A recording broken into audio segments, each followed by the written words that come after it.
Sebenarnya bisa dipahami, rasa keinginan tahuan dari masyarakat ini kan sangat besar ketika sudah divaksin tahap 1, tahap 2. Sebenarnya apa efek ke tubuh? Apakah antibodi sudah terbentuk? Karena informasi yang berkembang 28 hari setelah penyuntikan vaksin sudah terbentuk antibodi. Makanya banyak orang berbondong-bondong untuk mengecek antibodi. Sementara itu memang Kemenkes sudah mengatakan tidak perlu kok mengecek antibodi setelah divaksin, pemirsa. Nah, kita akan menjawab apa yang sudah dilakukan banyak oleh masyarakat. Memang sudah sewajarnya, sudah sepatutnya perlu tidak ya kita melakukan cek antibodi sebelum vaksin atau mungkin sudah vaksin, pemirsa. Itu yang akan saya bahas di malam hari ini. Sudah hadir di sini Studio TV One Dr. Erlina Burhan. Selamat malam Dr. Erlina. Selamat malam. Ya, sudah tersambung juga dengan Profesor Dr. David Handoyo, Wakil Kepala Lembaga Eijkman. Selamat malam Pak Handoyo. Pak David Handoyo, selamat malam. Baik. Nanti saya akan berbincang juga dengan Bapak Diki Budiman, epidemiolog dari Griffith University. Mungkin sebelumnya saya ke Pak David Handoyo. Pak, ini secara keilmuan dari Bapak, ini kan yang dilakukan oleh masyarakat sebenarnya perlu tidak perlu sih, apa tidak ya Pak ya? Cek antibodi setelah vaksin tahap 1 atau tahap 2. Pengen tahu aja mungkin Pak, sudah terbentuk belum antibodinya? Selamat malam pemirsa, terima kasih Mbak Caca, terima kasih untuk pertanyaannya. Sebetulnya antibodi adalah sesuatu yang wajar ya apabila sebuah antigen masuk. Tidak dilarang, tetapi saat ini memang belum dianjurkan karena memang belum ada standarisasi. Karena apa? Setiap kali virus masuk ya, tubuh akan membentuk berbagai macam antibodi. Dan antibodinya itu berbagai bentuk. Ada yang bermanfaat atau yang disebut antibodi netralisasi, tetapi juga ada antibodi bentuk lain terhadap komponen virus yang lain. Itu yang tidak bermanfaat. Dan munculnya pun berbeda-beda. Ada yang dalam waktu singkat bisa muncul, ada yang setelah penyuntikan kedua. Nah, karena apa? Karena memang saat ini belum ada standarisasi, demikian pula juga berbagai macam bentuk atau platform teknologi vaksin yang ada itu juga berbeda-beda. Jadi jangan panik kalau misalnya muncul setelah divaksin tidak ada antibodi yang muncul, atau sebaliknya kenapa orang lain kok muncul lebih tinggi. Karena memang ini sekarang belum ada standarnya dan nanti tentunya akan ada standar internasional setelah ada panel yang bisa disetujui. Tetapi untuk saat ini kiranya jangan mengarah bahwa ingin tahu lalu harus berbondong-bondong tes antibodi. Saya kira boleh-boleh saja, tetapi ini bukan merupakan anjuran apalagi keharusan.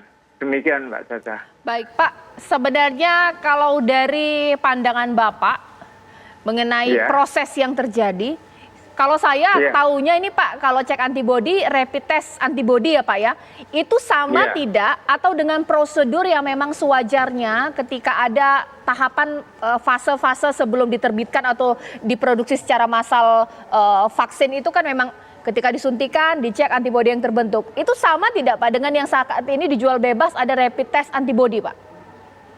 Begini, platformnya berbeda-beda. Pada prinsipnya antibodi bisa dua macam, yaitu kualitatif, yaitu tahu positif atau tidak, atau kuantitatif. Kuantitatif adalah untuk tahu titernya atau kadarnya berapa. Nah, kalau rapid itu kita sudah tahu dalam beberapa menit itu sudah muncul hasilnya. Tetapi kalau kualitatif yang di luar rapid itu bisa dengan tes imunologi yang disebut ELISA, ataupun yang paling lebih baru adalah chemiluminescence yang memang harus dilakukan di beberapa laboratorium, memerlukan alat-alat tersendiri. Nah, ini masih berbeda-beda platformnya, dan yang dimunculkan kalau ingin tahu apakah itu antibodi sudah muncul atau tidak itu kadar. Nah, ini pun tolong dicatat bahwa ini pun juga masih belum ada standarisasinya. Jadi kalau sekedar pengen tahu boleh-boleh saja, tetapi seperti yang saya sampaikan tadi tidak dianjurkan atau belum dianjurkan saat ini. Demikian. Baik, mungkin saya ke Dr. Erlina. Dok, sebenarnya kenapa ya Dr. Erlina masyarakat berbondong-bondong untuk cek antibodi? apakah karena rasa penasaran atau jangan-jangan karena tidak percaya setelah disuntikan vaksin sebenarnya saya antibodinya terbentuk tidak? Ini bagaimana, Dok? Ya, saya tidak bisa menjawab secara pasti karena kan tidak ada surveinya, tapi mungkin kedua-duanya. Pertama ingin tahu, penasaran, ini sudah divaksin, sudah ada kekebalan atau tidak, ya, atau juga ini beneran nggak sih nih vaksin ini memberikan kekebalan, lalu periksa. Tapi buat saya itu bikin panik saja. Jadi dari kita dari tim advokasi di IDI itu sudah mengeluarkan statement bahwa pemeriksaan antibodi sebelum nih ataupun sesudah vaksinasi itu tidak diperlukan dengan alasan yang seperti disampaikan oleh Prof. David tadi.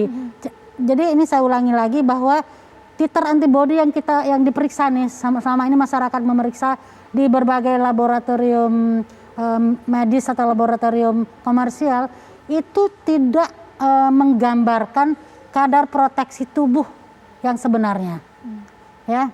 Dan kalau ingin yang betul-betul kan tadi dikatakan tidak standar, walaupun ada itu labnya alatnya sangat canggih, yang diukur adalah kadar antibodi dengan pemeriksaan namanya PRNT, ya, plaque reduction neutralizing titer antibody, tapi itu nggak tersedia secara umum di lab-lab medis begitu ya atau lab komersial. Itu adanya di laboratorium riset biasanya yang dengan peralatan yang sophisticated, sangat canggih. Jadi memang sebetulnya nggak perlu masyarakat bersibuk-sibuk untuk periksa antibodi. Kita percaya saja pada penelitian yang dilaksanakan di Bandung fase 3 bahwa kemarin bulan Maret setelah 6 bulan ternyata masih ada serokonversi, masih ditemukan antibodi pada 99% relawan. Ya, itu kan penelitiannya betul-betul ketat, jadi kita percaya saja itu. Nggak perlu periksa sendiri-sendiri atas penasaran atau keingintahuan, karena kalau itu tadi alatnya berbeda, tidak bisa menangkap antibodi yang terbentuk, lalu seolah-olah rendah, panik. Ya kan? Jadi bikin panik doang, jadi nggak usah, nggak perlu. Terakhir mungkin saya ke Pak David Handoyo, karena mungkin Pak David akan melanjutkan kegiatannya. Pak, kalau misalnya Bapak mengatakan bahwa berbedalah cara mengecek antibodi setelah divaksin dengan tes yang sekarang bisa kita beli secara manual atau mandiri, itu beda sekali. Tapi lantas bagaimana dong Pak caranya kita sebagai orang yang sudah divaksin full atau mungkin tahap pertama mau tahu sebenarnya antibodi saya itu terbentuk sudah atau tidak ini Pak?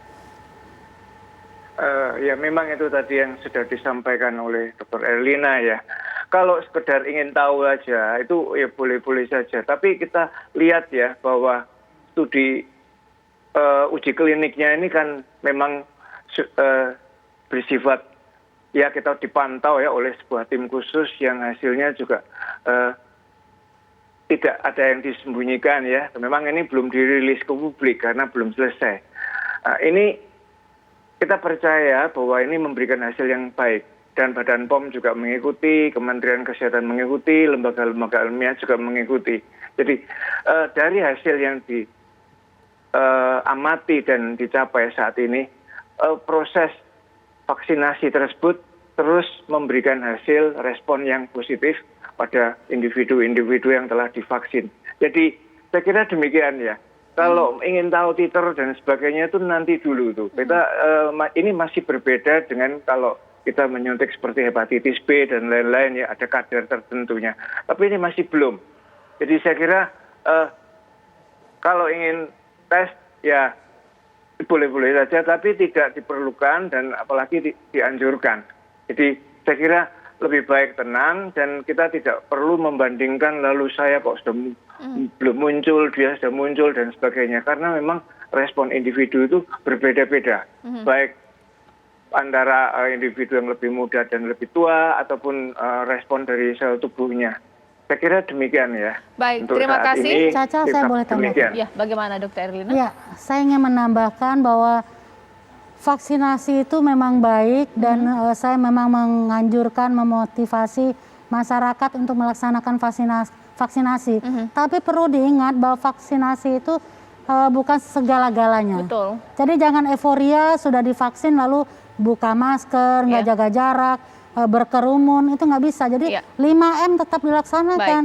Jadi ini saling melengkapi. Baik. Karena vaksin itu kan kita bicara efficacy. Dan masyarakat juga barangkali harus tahu efficacy itu apa. Jadi contohnya suatu vaksin punya efficacy katakanlah 80%. Ini vaksin tertentu ya.